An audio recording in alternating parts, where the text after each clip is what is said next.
Няма да ви лъжа. Еуфорията в душата е моята любима част от концерта. Не заради друго, а защото просто искам да ви разкажа моята история в няколко песни. Как е започнало всичко? Как се е родила музиката в мен? Наистина адски много се вълнувам. Но тук, в публиката, е моята майка.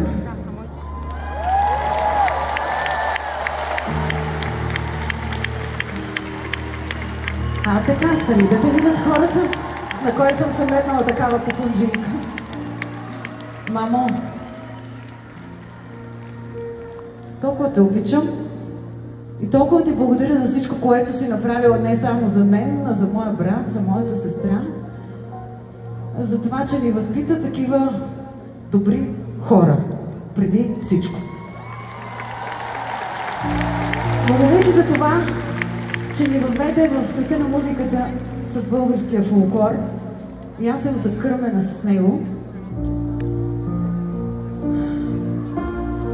Чувала съм тази песен с гласа на моята майка стотици пъти. Няма да изпея като нея със сигурност, защото вече много се вълнувам. Но тази песен, мамо, е за теб. И за моя баща, който в момента го няма, но е тук в душата.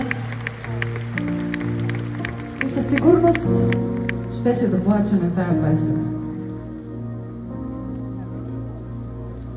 Не казвай, любе, лека нощ, песента, която съм чувала над 100, 200, 300 пъти от моята майка. И затова искам да я подаря, макар и малко. Макар и не толкова добре, колкото я пее тя, но е много лично за нея и за всички вас.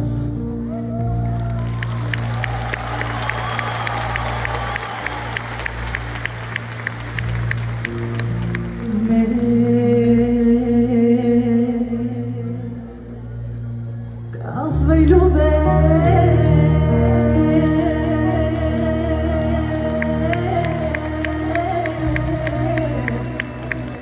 лека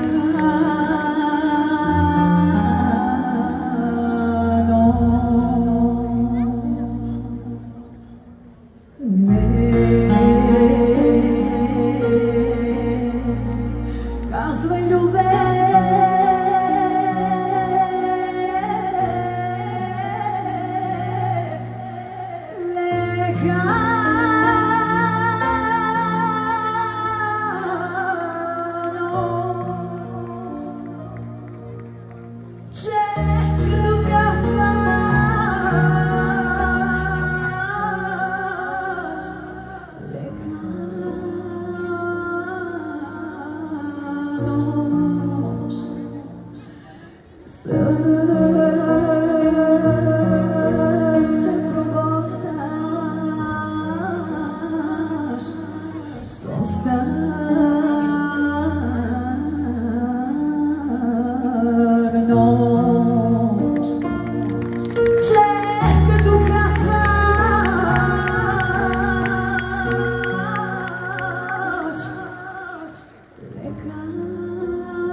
сърце пробождаш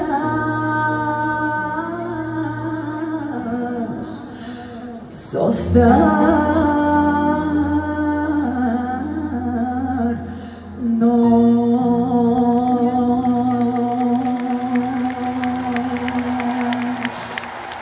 Не съм те чувала да я пееш повече от 20 години. Пожелавам си